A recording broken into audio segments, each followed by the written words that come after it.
Hello, good morning students. Hindi medium chapter first रासायनिक अभिक्रियाएं एवं समीकरण। जैसा आप बुक देख रहे हैं, आज बुक की रीडिंग करेंगे और फिर नोट्स आपको सेंड करेंगे, तो प्लीज़ ध्यान से देखिए। अपने दैनिक जीवन की निम्नलिखित परिस्थितियों पर ध्यान दीजिए और विचार कीजिए कि क्या होता है जब, ठीक है, गर्मियों में कमरे के ताप पर दूध को खुला छोड़ दिया जाता है। पता ही है कि अगर गर्मियों के दिन में अगर कमरे के ताप पर दूध को खुला छोड़ देंगे तो दूध खराब हो जाएगा, ठीक है। लोहे का तवा, तसला, कील को आर्द्र वायुमंडल में खुला छोड़ दिया जाता है तो क्या होगा? पता ही है, जंग लग जाएगा। अंगूर का किण्वन हो जाता है, अंगूर का किण्वन होने से आपको पता ही है, अंगूर सड़ेगा तो कुछ न कुछ उससे प्रोडक्ट बन के तैयार होगा, कुछ उत्पाद बनेगा। भोजन को पकाया जाता है, कच्चा है, पकाने पे कुछ स्वाद चेंजमेंट हो जाएगा। हमारा शरीर भोजन को पचा लेता है, शरीर में भोजन का पाचन, ठीक है, अम्लीय माध्यम में होता है, तो कुछ न कुछ इसमें भी चेंजमेंट आया। हम सांस लेते हैं, हमने सांस लेने की बात बताई, तो हम ऑक्सीजन को इन करते हैं और कार्बन डाइऑक्साइड को आउट करते हैं। इन सभी परिस्थितियों में प्रारंभिक वस्तु की प्रकृति और पहचान कुछ न कुछ बदल जाती है। पदार्थ की भौतिक और रासायनिक परिवर्तनों के बारे में हम पिछले कक्षाओं में पढ़ चुके हैं। भौतिक और रासायनिक परिवर्तन, भौतिक परिवर्तन किसे कहते हैं? भौतिक परिवर्तन में भौतिक अवस्था बदल जाती है, ठीक है, और रासायनिक गुणधर्म सेम रहता है। जैसे हम आपको बता दें कि हमारे सामने पानी है, जल है, तो जल के तीनों रूपों के बारे में आपको पता है। तो जल है, केमिकल कंपोजिशन, रासायनिक संगठन जल का H2O ही होता है, लेकिन उसकी भौतिक अवस्था में ठोस, द्रव, गैस, यानी तीनों में चेंजमेंट दिखने को मिलता है। और रासायनिक परिवर्तन में क्या होता है बेटा कि रासायनिक गुणधर्म बदल जाता है, ठीक है, रासायनिक गुणधर्म बदल के एक नया ही उत्पाद बन के निकलता है। जैसे दूध है, दूध से जब दही बनते हैं तो दूध का रासायनिक गुण और दही का रासायनिक गुण दोनों का संगठन भी अलग अलग हो जाता है, ठीक है। आगे चलिए, जब कोई रासायनिक परिवर्तन होता है तो हम कह सकते हैं कि रासायनिक अभिक्रिया हुई। अब इसमें क्या हुआ? रासायनिक परिवर्तन यानी रासायनिक अभिक्रिया हुई है। यदि आप सोच रहे होंगे कि रासायनिक अभिक्रिया का वास्तविक अर्थ क्या है, तो हम कैसे जान सकते हैं कि कोई रासायनिक अभिक्रिया हुई है? इन प्रश्नों के उत्तर पाने के लिए आइए कुछ क्रियाकलाप करते हैं। तो हम आपको एक छोटी सी बात बता रहे हैं, ध्यान से देखिएगा बेटा, ठीक है। हमारे सामने इधर तो हमने लिखा अभिकारक, क्या लिखा? अभिकारक, ठीक है। हम यहाँ पे लिख दे विज्ञान और पार्ट फर्स्ट, और विज्ञान में हम लोग क्या पढ़ रहे हैं? रसायन विज्ञान, ठीक है। क्या पढ़ रहे हैं हम लोग? रसायन विज्ञान पढ़ रहे हैं, तो उस पर थोड़ा सा फोकस करिएगा, ठीक है, ध्यान रखिएगा बेटा। हम लोग रसायन विज्ञान स्टार्ट किए हुए हैं।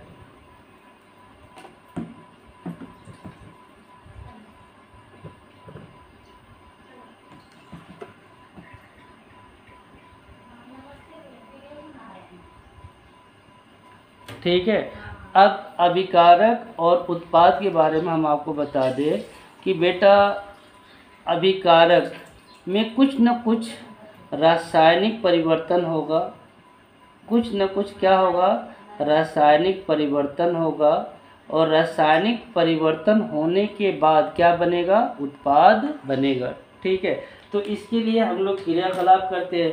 बेटा क्रियाकलाप पर डे लिखना बहुत बड़ी बात है, इसलिए थोड़ा सा ध्यान से देखिएगा, सभी बच्चे एकदम ध्यान से देखेंगे, ठीक है। इसमें क्या बोला है? इस क्रियाकलाप पहला स्टार्ट हो रहा, बेटा देखिए कैसे चेंजमेंट दिखेगा। इस क्रियाकलाप में शिक्षक के सहयोग की आवश्यकता है। सुरक्षा के लिए छात्र आंखों पर चश्मा पहन ले तो उचित होगा। लगभग 2 सेमी लंबे मैग्नीशियम रिबन को रेगमाल से रगड़कर साफ कर लीजिए। ये रेगमाल से रगड़ने के लिए क्यों बोला है? पहली बात तो हम आपको बता दें कि जैसे बेटा मान लो मैग्नीशियम रिबन है, ठीक है, हमारे सामने मान लो ये मैग्नीशियम रिबन है, आप लोग थोड़ा सा ध्यान देते रहिए। मान लीजिए ये हमारे सामने कोई रिबन है, मैग्नीशियम रिबन है, तो इसके ऊपर क्या होता है बेटा कि धातु ऑक्साइड की परत चढ़ जाती है। इसके ऊपर क्या होता है? धातु ऑक्साइड की परत चढ़ जाती है।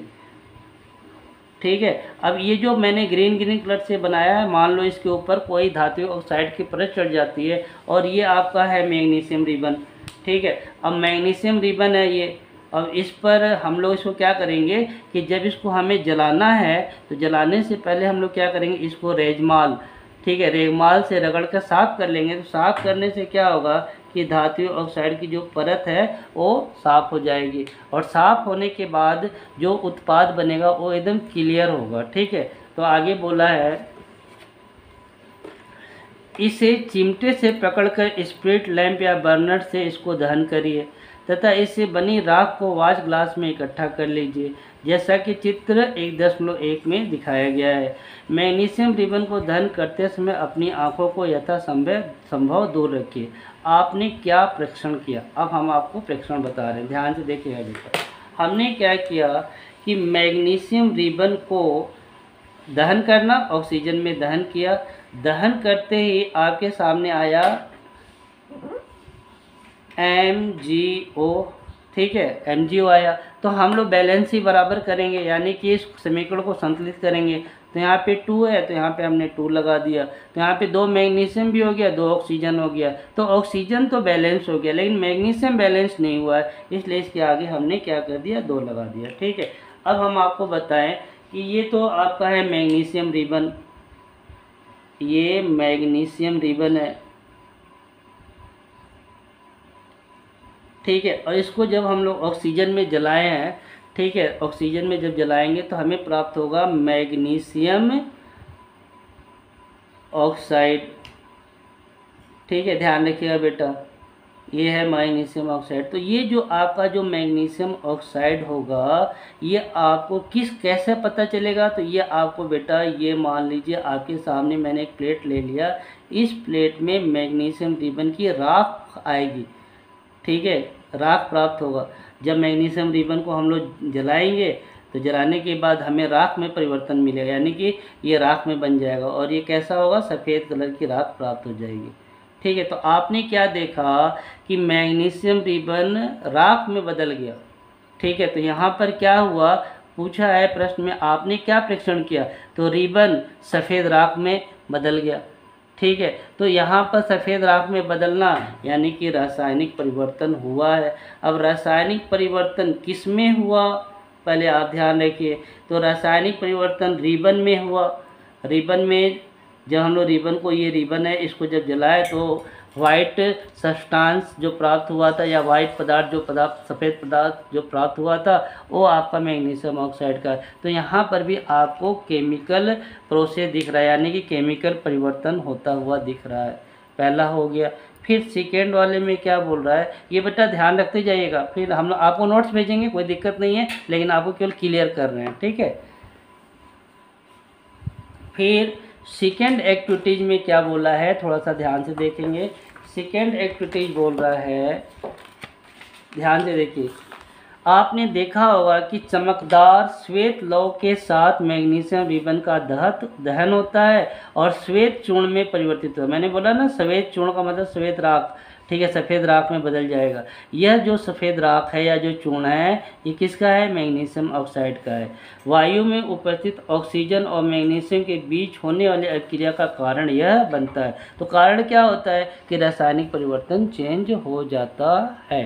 ठीक है, अब आगे क्रियाकलाप 2 में बोला है कि एक परख नली में लेड सीसा नाइट्रेट का घोल लीजिए, इसमें पोटेशियम आयोडाइड का घोल मिला दीजिए। आपने क्या परीक्षण किया? फिर अब दूसरा देखिए। ठीक है, अब हम लोग परख नली लेते हैं और इसमें हम लोग घोल ले लेंगे। ठीक है, किसका घोल लेंगे? एक्टिविटी 1.2 के लिए ये हमने परख नली ले लिया। ठीक है, अब परख नली में हमने लेड नाइट्रेट का घोल ले लिया। ठीक है, अब इस घोल में हम लोग ये लेड नाइट्रेट का घोल ले लिया हमने। ठीक, इस घोल में हमने क्या मिलाया? पोटेशियम आयोडाइड मिलाया एक अदर बीकर की माध्यम से। ठीक है, एक अदर बीकर ले लेते हैं यहाँ पे, एक अदर बीकर की सहायता से। ठीक है, हम लोग इसमें क्या डाल दिए? आपको बताया पोटेशियम आयोडाइड, पोटेशियम आयोडाइड डाल दिया।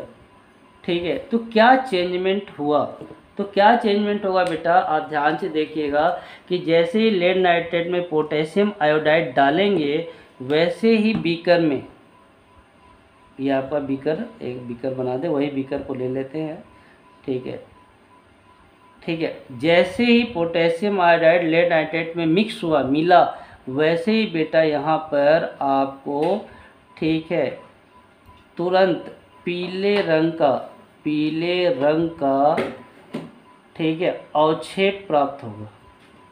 पीले रंग का क्या प्राप्त होगा, अवक्षेप होगा। और ये जो पीले रंग का अवक्षेप है वो लेड आयोडाइड का है। किसका है, लेड आयोडाइड का। ठीक है, अब रिएक्शन पहले लिख दे तब आपको क्लियर होगा। तो रिएक्शन देखिए, लेड नाइट्रेट का हमने फार्मूला लिख दिया। ठीक है, फार्मूले पे ज़्यादा ध्यान रखना। लेड नाइट्रेट में हमने पोटेशियम आयोडाइड मिलाया, और जैसे ही पोटेशियम आयोडाइड मिलाया तो लेड आयोडाइड बन के निकला।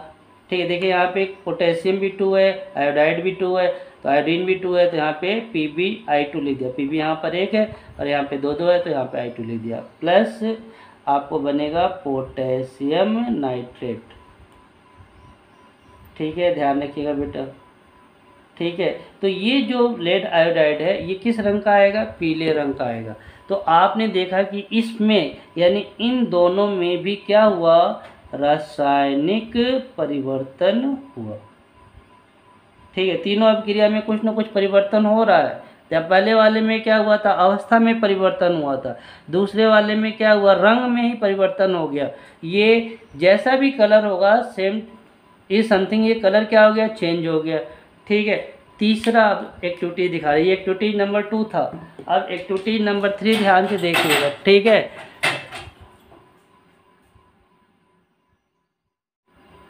एक्टिविटी नंबर 3 ध्यान से देखिएगा बेटा। ठीक है, तो एक्टिविटी नंबर 3 में क्या है कि क्रियाकलाप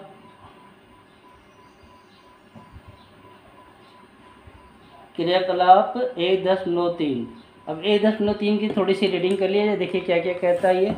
ये क्या कह रहा है, ये कह रहा है बेटा कि एक शंक्वाकार फ्लास्क या प्रकनली में, ठीक है, एक शंक्वाकार फ्लास्क या प्रकनली में कुछ दानेदार के जिंक लीजिए। ठीक है, इसमें तनु हाइड्रोक्लोरिक अम्ल या सल्फ्यूरिक अम्ल मिला दीजिए। अम्ल का इस्तेमाल सावधानी से कीजिए। क्या जस्ते के दानों के आसपास कुछ होता दिखाई दे रहा है? शंक्वाकार फ्लास्क या प्रकनली को स्पर्श कीजिए, क्या इसके तापमान में भी कोई परिवर्तन हुआ है? अब हम लोग स्टार्ट करते हैं तीसरे एक्टिविटीज़ के लिए। ठीक है, तो तीसरे एक्टिविटीज़ में क्या है कि आप फिगर देख ही लेते हैं बेटा, फिगर आपकी बुक में दिया है, आप लोग ध्यान से देखिए। ये फिगर है, ठीक है, फिगर तो सब हम आपको बना के पिक भेजेंगे, लेकिन एक बार आपको समझा देते हैं। ठीक है, तो हमने एक शंक्वाकार फ्लास्क लेते हैं। ठीक है,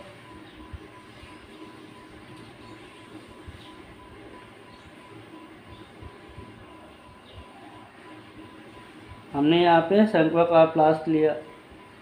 ठीक है, अब इसमें हम लोग क्या किए, सबसे पहले तो जिंक का, सबसे पहले हम लोग इसमें डाल दिए जिंक ग्रेनुअल्स, यानी जिंक का छोटा छोटा टुकड़ा डाल दिए। जैसे इसने बोला है कि तनु दाने, क्या लिखा है, दानेदार जिंक लीजिए, तो हमने जिंक का टुकड़ा ले लिया यहाँ पे। ठीक है, अब हम लोग इसके अंदर डाल रहे हैं H2SO4। ठीक है, अब H2SO4 डाल दिए इसमें। ठीक है, ये H2SO4 डाल दिया। ठीक है, H2SO4 HCl या H2SO4 डाल दिए। जैसे ही डालेंगे, ठीक है, तो हम लोग इसमें एक कांच की नली लगा देते हैं। ठीक है, ये कांच की नली है। ठीक है, ठीक, कांच की नली लगा दिया इसमें, कांच की नली। ठीक है, तो फिर क्या होगा बेटा, इसमें तो पहले तो बबल्स बनेगा।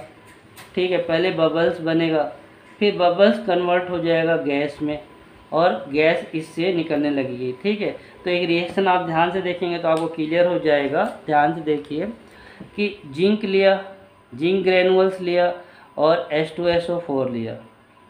ठीक है, जिंक लिया और H2SO4 लिया। ठीक है, तो यहाँ पे बन गया जिंक सल्फेट और प्लस हाइड्रोजन गैस। गैस का एरो हमेशा ऊपर की ओर होगा, तीर का निशान। तो इस रिएक्शन में आपको क्या पता चला कि जिंक जो सॉलिड था, H2SO4 जिसको हम लोग एक्वा सोल्यूशन यानी जलीय विलीन बोलते हैं वो है, फिर जिंक सल्फेट बना और हाइड्रोजन गैस निकला। तो इसमें क्या हुआ बेटा, इस रिएक्शन में क्या परिवर्तन हुआ कि ये दोनों मिलकर, ठीक है, किस में बदल गए, गैस में, यानी गैस का निकास यानी गैस का उत्सर्जन हुआ। तो तीनों क्रियाकलाप से आपको क्या पता चला, ध्यान से देखिएगा बेटा। बोला है ऊपर दिए गए तीनों क्रियाकलापों के आधार पर हम कह सकते हैं कि निम्न किसी भी परीक्षण की सहायता से हम निर्धारित कर सकते हैं कि एक रासायनिक अभिक्रिया हुई है। अवस्था में परिवर्तन, रंग में परिवर्तन, गैस का निकास, तापमान में परिवर्तन। जब हम लोग इस फ्लास्क को जब टच करेंगे बेटा तो ये थोड़ा सा हल्का सा इसका टेम्परेचर गर्म होगा, तो आपको पता चलेगा कि इसमें टेम्परेचर यानी तापमान में भी परिवर्तन हुआ है। यदि हम अपने आसपास हो रहे परिवर्तनों को देखें तो पाएंगे कि हमारे चारों ओर विविध प्रकार की रासायनिक अभिक्रियाएँ हो रही हैं। इस अध्याय में विभिन्न प्रकार की रासायनिक अभिक्रियाओं और उनके प्रतीकात्मक निरूपण का अध्ययन करेंगे। तो ये तीनों क्रियाकलाप से आपको क्या समझ में आया कि अभिकारक जो है उसमें कुछ न कुछ रासायनिक परिवर्तन होता है और होने के बाद उत्पाद बनता है। ठीक है, तो आज का टॉपिक बस यही है, आगे हम और आपको सेंड कर देंगे।